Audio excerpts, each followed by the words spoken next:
Good Morning Business, Business Today.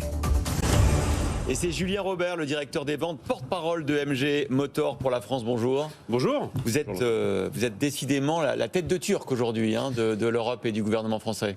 Il paraît, mais au-delà de ça, en fait, ça va toucher à peu près tous les constructeurs, puisque le nouveau bonus écologique, alors certes, ça cible principalement les constructeurs chinois, mais tous les constructeurs de marques étrangères ou tous les constructeurs qui ne sont pas des marques françaises en dehors de Renault, Stellantis sont inquiets. On est tous regroupés dans un syndicat qui fait un super travail qui s'appelle la SIAM, qui est la Chambre syndicale des importateurs de l'automobile et du motocycle.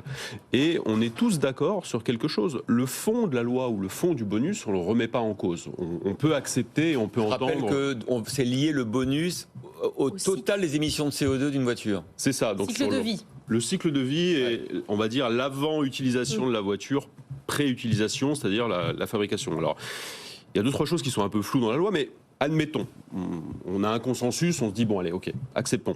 Ce qui nous pose un problème, c'est la mise en application, parce que le temps industriel pour fabriquer des voitures et se mettre, on va dire, en phase et en conformité avec le projet, c'est pas le temps législatif. Le projet, il a été publié cette semaine, pour une mise en application le 15 décembre. Comment voulez-vous qu'on fabrique... Publication 15 décembre, application 1er janvier. Non, application 15 décembre. On a dit que la liste des modèles, ça serait le 15 décembre et l'application, c'est le 1er janvier. Bon, ça fait 15 jours. Oui, mais en fait, vous devez commander votre voiture avant le 15 décembre et vous devez prendre livraison avant le 15 mars. Ce qui veut dire que si vous n'êtes pas conforme avec les critères qu'on vient de recevoir, qui ont évolué par rapport à la première version, vous avez 2 mois et demi pour fabriquer des voitures qui seraient conformes. Donc non, mais ça, on sait bien que c'est pas possible. On sait bien que c'est pas possible. Mais et sur l'argument de fond, sur l'émission de CO2 ? Sur l'argument de fond, on est à peu près d'accord. On peut l'entendre, parce qu'on a tous, les constructeurs, il ne faut pas croire qu'on a envie de polluer la planète et qu'on a envie de faire n'importe quoi. On a tous compris qu'il fait, de toute façon, économiquement, il vaut mieux fabriquer plus proche de ses clients. Nous, on est arrivé il y a 3 ans sur le marché français, c'est récent. Il faut bien qu'on teste le marché, qu'on voit l'appétence de nos clients pour nos produits. On a de la chance, ça marche bien. Alors c'est peut-être parce que ça marche bien, effectivement, qu'on nous cible. Mais aujourd'hui, on est très content de ce qu'on fait en Europe. Et la dernière fois que j'étais venu sur ce plateau, on m'avait posé la question sur une usine européenne. Ouais. Vous avez dit, on y réfléchit fortement. Et on fait très attention à ce qu'on dit. On est assez sérieux dans nos annonces. On l'a annoncé en juillet. On veut ouvrir une usine en Europe. On va le faire.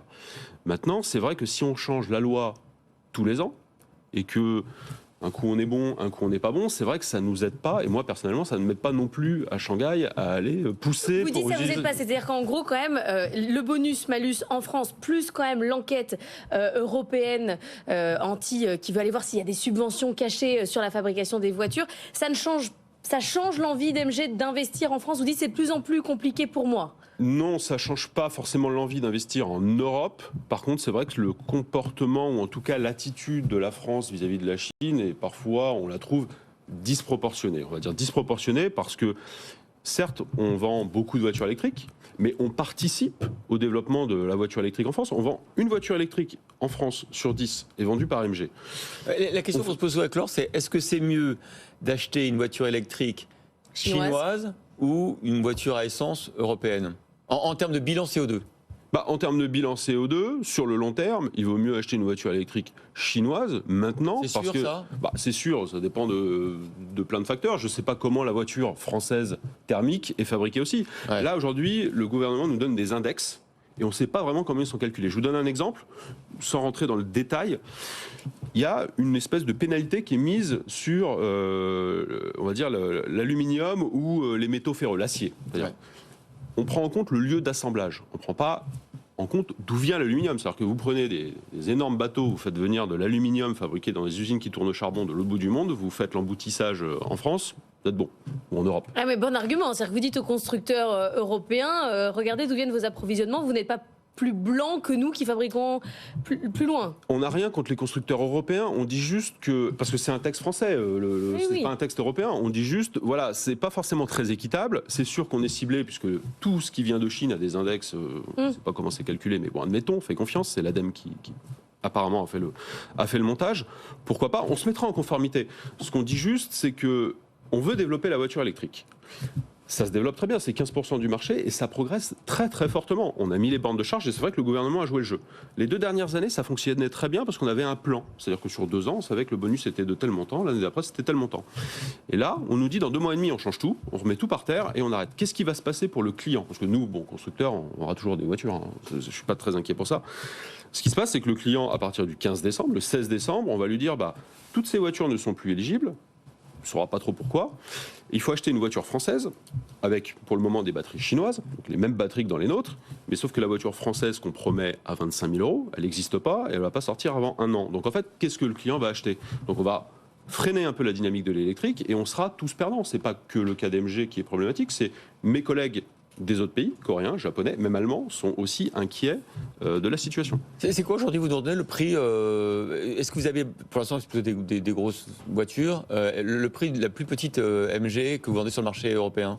Alors, la plus petite MG 100% électrique, elle commence à moins de 30 000 €, elle est à 29 990 €, moins les aides. Donc, en fait, la voiture est à moins de 25 000 €. Et là où est le problème, c'est que le prix moyen d'une voiture électrique en France, c'est plus de 43 000 €. Les clients qui aujourd'hui payent 25 000 €, il ne faut pas croire que demain, parce qu'on a changé la loi, ils ont trouvé 43 000 € pour acheter une autre voiture. L'usine MG, ça n'a pas l'air d'être en France. Hein.